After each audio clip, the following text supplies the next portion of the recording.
The year was 1940. Europe was burning, Asia was falling, and America stood trembling on the edge of a war it had not yet entered. In the corridors of the Pentagon, a group of officers gathered around a single sheet of paper in order that bordered on madness.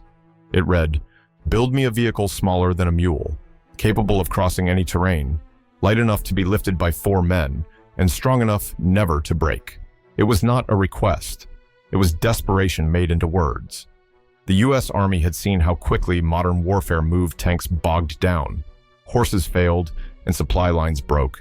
They needed a miracle on 4 wheels. 135 companies received the challenge.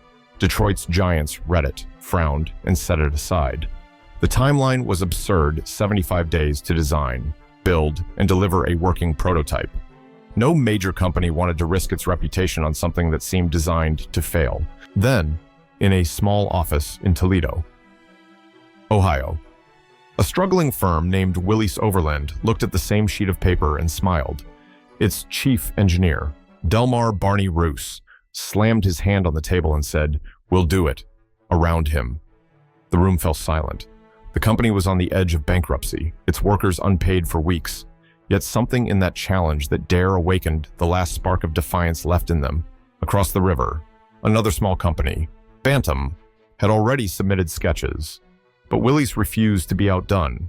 They gathered every machinist, every draftsman, and began the impossible. There was no sleep, no weekends, just a hum of pencils, torches, and typewriters. The rumor spread through Toledo. "They're trying to build a car smaller than a mule." People laughed until the first frame rolled out, short, square, ugly, and magnificent. And the first test came on a dirt track outside Camp Holabird, Maryland, in September 1940. Rain turned the ground into mud. Officers stood under umbrellas as the little machine was driven through pits and puddles that swallowed its wheels. It climbed, it sank, it coughed, but it didn't stop. At one point, an axle snapped, and the mechanics fixed it with a wrench and a prayer. When the engine started again, an American general whispered, "If it can survive this, it can survive the war." That day, America's destiny shifted gears. Out of desperation came a miracle: the machine that refused to stop, built not from wealth or power, but from stubborn belief. If you value stories like this, don't forget to like and subscribe. It helps preserve forgotten chapters of history. And tell us in the comments, where are you watching from? And what time is it where you are? 49 days. That was all Willys had. 7 weeks to turn sketches and madness into metal and motion. In the cold factory air of Toledo, sparks flew day and night. The sound of hammers echoed like a heartbeat. Coffee replaced sleep. Engineers scribbled designs on napkins. Mechanics welded under flickering lights. And secretaries typed blueprints faster than they could think.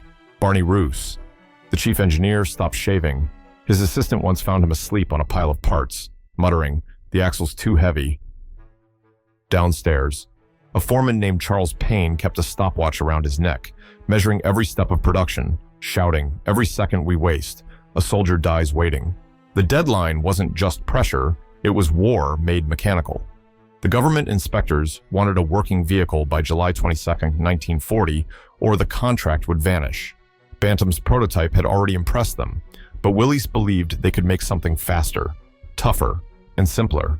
Inside the foundry, molten steel hissed into molds. A teenage apprentice remembered his first night on the job. It smelled like burning oil and courage. The temperature never dropped below 40 degrees, and by dawn, their hands were black with grease and resolve. Outside, rain lashed against the windows, but no one noticed. On the 48th night, the prototype stood waiting, small, angular, and fierce. Its body weighed just over 450 pounds, but its engine roared with the strength of 60 horsepower. Almost twice the Army's requirement, they named it the Quad. At dawn, they loaded the machine onto a truck and drove it through the night to Camp Holabird, Maryland, again. Mechanics followed in a convoy, half asleep, singing an off-key version of Yankee Doodle. One diary entry from a driver reads, "I didn't think we were hauling a car. I thought we were hauling a prayer." The test began under gray skies.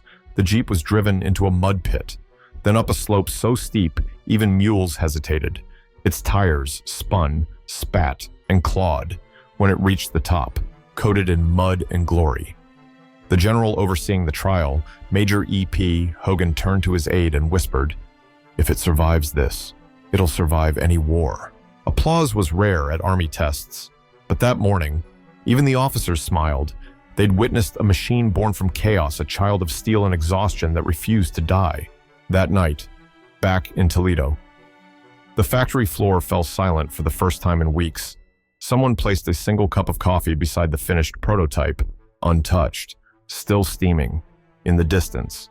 The factory whistle blew 3 times, a quiet salute to the men who had built immortality in 49 days. It looked absurd, barely taller than a man's waist, box-shaped, flat-faced, and stripped of everything that made a vehicle comfortable. No doors, no roof, no windshield, just an engine, 4 wheels, and the will to move. Soldiers laughed when they first saw it lined up beside tanks and trucks. Someone muttered, "It's not a car, it's a crate with wheels." Yet, within months, that crate would become the most trusted companion in every corner of the war. The Jeep could do what logic said it shouldn't. It could climb a 45-degree slope, cross rivers chest-deep in mud, and drag artillery twice its weight. It carried ammunition, generals, radio units, and once, even a piano. In North Africa, troops tied stretchers across its hood to evacuate the wounded through minefields where ambulances couldn't reach. A single Jeep could carry up to 12 soldiers in emergencies, every inch packed with fear and faith. Private William Red Haskins, a mechanic from Kansas, wrote in his journal, "The Jeep has no heart, but somehow it knows where to go, always toward the sound of men calling for help." Its simplicity was its armor. The transmission could be repaired in the field with nothing but a wrench and a boot heel. Soldiers claimed you could fix a Jeep with a hammer and a prayer. One driver in Tunisia was shot through the radiator. He plugged the hole with tobacco and kept driving. It was lighter than any military truck, only 450 pounds, small enough to fit inside a glider or be lifted by 4 men across a trench.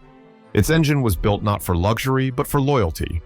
Even when water filled its carburetor, it would sputter, cough, and somehow live again. Mechanics started calling it the Little Mule, while others named it Faith on 4 wheels. By late 1942, over 145,000 Jeeps had rolled out of factories across America. The assembly lines never slept. Women with bandanas and grease-streaked faces tested spark plugs and bolted axles, while radio announcers declared, "Every Jeep is a soldier that never sleeps." On the front lines, it became more than transportation. It became a ritual. Soldiers decorated their Jeeps with chalked names: Lil Joe, Hope, Iron Angel. The machines rattled, leaked, and shook, yet somehow endured. One night in the Libyan desert, as engines cooled and men lay staring at the stars, a corporal whispered to his friend, "When I die, I hope St. Peter shows up driving a Jeep." His friend laughed softly, but neither of them forgot that sound, that rough, uneven hum that meant they could keep moving when everything else around them stopped. By 1943, the Jeep was everywhere. It was no longer a vehicle, it was a sound, a rhythm, a constant presence that followed soldiers from the beaches of Sicily to the jungles of Burma. Its engine made a distinct pulse, fap, fap, fap, echoing through mud, fog, and silence like a heartbeat that never stopped. Men said they could find their unit by that sound alone. In Normandy, a Jeep carried General Dwight D. Eisenhower across the newly liberated towns of France. Civilians cheered as he rode standing, his hand raised, while the little machine bounced through rubble and smoke. Reporters wrote that Eisenhower looked less like a general and more like a farmer returning home in his trusty plow. But the symbolism was powerful, the supreme commander of Allied forces trusting his life to the smallest, humblest vehicle of the war. In Tunisia, Jeeps became ambulances, dragging the wounded across terrain where trucks sank. One medic recalled, "We tied stretchers to its sides like wings. It looked like an angel crawling through hell." Soldiers joked that the Jeep didn't need roads, roads needed Jeeps. In Burma, where the jungle devoured everything, Jeeps pulled downed helicopters and supply planes out of swamps. Photographs show vines wrapped around their fenders, their engines still smoking, the drivers grinning through exhaustion. A war correspondent named Lee Miller described it as the only machine that looked alive in the mud. Even generals couldn't resist its rough charm. General George S. Patton had his own Jeep fitted with sirens and twin flags. while British Field Marshal Montgomery rode in one so often that troops called it Monty's chariot. But the Jeep was never about prestige. Its beauty was its anonymity every rank, every role. Every nation shared the same seat and the same shaking wheel. There were small moments, too, the kind that never made official reports. A driver in Italy once gave his last cigarette to a French child who stared at the Jeep as if it were magic. In another camp, a Jeep was turned into a field altar. A chaplain spread his vestments over its hood and held mass for soldiers about to march into battle. Under the glow of lanterns, the little engine block became sacred ground. Years later, a veteran remembered that sound, fap, fap, fap. "I forgot faces," he said quietly. "But I remember that engine. It meant we weren't alone." That steady rhythm carried men across continents, through fear and fire, through life and death. It was the pulse of an army that refused to stop moving the heartbeat of a world trying to survive itself. The Jeep's secret was not hidden behind armor or advanced engineering. Its immortality came from something far simpler, an idea so plain that no one expected it to work. It was built to survive because it was built without pride. Each Jeep contained just 134 parts, and any soldier could take it apart and reassemble it with a single wrench.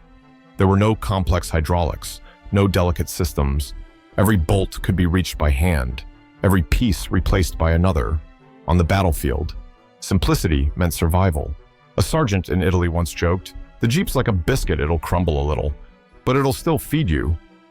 Another soldier wrote home, "It runs on anything fuel, sand, or faith." In North Africa, Jeeps ran with cracked pistons and missing seats, their radiators patched with chewing gum and coffee grounds. Still, they moved. Still, they refused to die. Willys engineers had designed the engine, the legendary Go Devil, with one purpose: endurance. It produced just 60 horsepower, but it could climb mountains, haul cannons, and start up after sitting underwater for minutes. It didn't need refinement, it needed resolve. Factory workers knew it too. They said, if it's too simple to break, it's too honest to quit. At Willys, women welders called their Jeeps grease babies, wiping each one down before it rolled off the line. One of them, Dorothy Klein, wrote to her brother fighting in Sicily, "Maybe you'll drive the one I made. I hope it brings you home." Her brother never knew, but records later showed he did. What made the Jeep immortal was not technology, it was humility. The very absence of luxury became its greatest strength. No chrome, no comfort, no ego. The Jeep didn't need protection. It was protection. As the war spread across continents, soldiers began to believe in a quiet truth that simplicity endures and complexity collapses. When machines stopped, the Jeep rolled past them. When engines froze, the Jeep coughed and kept going. Even German engineers were puzzled. In one captured letter from Major Franz Becker, he wrote, "The Americans build machines as if they expect them to be mistreated, and they still work. It is the opposite of how we think." Maybe that was the lesson hidden under the hood, that survival isn't perfection, it's adaptation. And maybe that's why the Jeep became more than a machine. It was a mirror of human endurance itself. What do you think? In your own life, do you believe simplicity helps you endure, or is complexity the price of progress? Tell me in the comments. I'd love to know your thoughts. When the guns finally fell silent in 1945, the world was covered with ruins, but the Jeeps kept running. Across Europe and Asia, more than 50,000 of them rolled on, their tires tracing paths from destruction to recovery. Machines born for war began serving peace. In France, farmers hitched plows to abandoned Jeeps to till their bomb-scarred fields. In Japan, Jeeps once driven by invaders now carried doctors through flooded villages. In Italy, priests turned them into mobile chapels, rolling through towns that no longer had churches. And in Germany, children climbed into the same seats where prisoners once sat in chains, now laughing as soldiers gave them chocolate. The Jeep had become the most unlikely healer of the post-war world. American mechanics stayed behind to repair them. One veteran, Sergeant Paul O'Donnell, wrote in a letter to his wife, "Funny, isn't it the same Jeep that carried us through gunfire is now carrying medicine to the sick? Maybe this is what victory is supposed to look like. Factories that once thundered with weapons, now echoed with peace." Willys started selling the civilian Jeep, the CJ2A, calling it the farmer's friend, the builder's partner. The same simple frame that crossed deserts was now seen hauling hay, bricks, and hope. Farmers who couldn't afford tractors bought surplus Jeeps and gave them second lives. In Manila, Jeeps transformed again. Local craftsmen extended the chassis, added bright colors and chrome, and gave birth to the jeepney. The Philippines' most iconic vehicle, a machine of joy built from the bones of war. Even in small villages of Europe, the Jeep became legend. A French widow named Madame Lucette Morel wrote in her diary in 1946, "It came again today. The little American car. It brought bread for the children and laughter for the men. It hums like it remembers something." That was the strange beauty of the Jeep it remembered. Its engine carried the ghosts of battles, but its wheels now carried life. It was the symbol of what mankind could do when it chose to rebuild instead of destroy. Perhaps that's why, decades later, veterans still called it the car that refused to stop fighting. Even after the war, if you had a machine like that one that never gave up, no matter the mud or the years, what would you do with it today? Would you keep it as a relic or drive it forward into something new? Tell me your answer. 80 years later, the Jeep still runs. In museums, in parades, on forgotten trails in the American Midwest. Its engine still growls with the same stubborn heartbeat it had in 1940. Mechanics who restore them often say, "You don't fix a Jeep, you wake it up." And when that old Go Devil engine coughs to life, people stop talking. It's as if history itself takes a breath. In Normandy, on a quiet June morning, a gray-haired veteran named Thomas McMallory turned the key of a restored Willys MB. The engine hesitated once, then rumbled awake. Birds scattered from the hedgerows. He smiled, eyes wet, and said softly, 80 years, and it still remembers. That Jeep had once carried him through the mud of Omaha Beach, and now it carried only silence. But the silence was sacred. All across the world, collectors and farmers keep them alive not as machines, but as living symbols. In India, old military Jeeps climb mountain roads.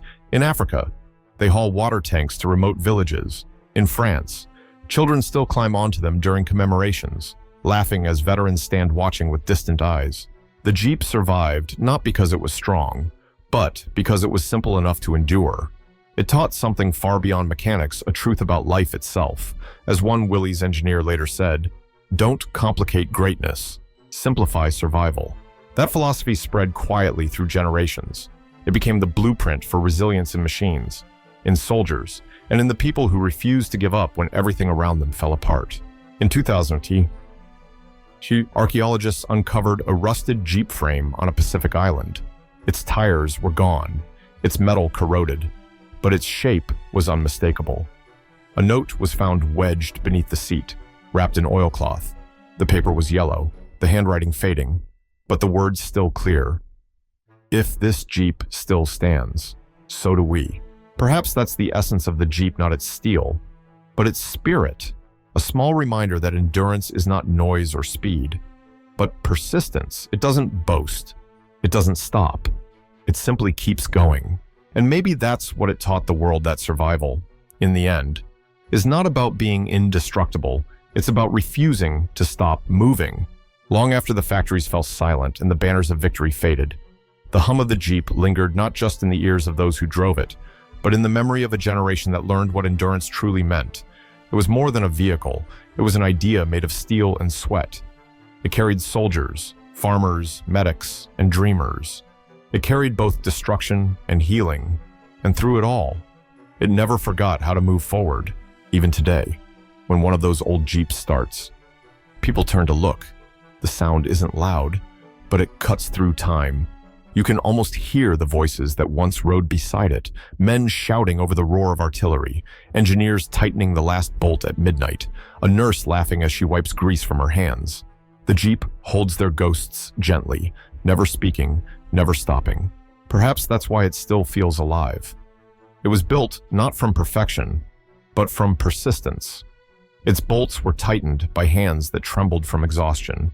Its frame was forged by people who believed in what they were building. Even when the world was falling apart, the Jeep became proof that the simplest creations can outlive the most complex empires. In the quiet of a restored barn or the corner of a dusty field, when that engine turns and coughs, and finds its rhythm. Something sacred happens. It's as if the past nods once and then keeps going. Because the Jeep never really stopped running. It just changed roads. It became part of every person who refused to give up. Every builder who believed that survival begins with simplicity. And somewhere, under the hum of that old engine, you can still hear the whisper that started it all. Smaller than a mule, tougher than a tank, and it never stops.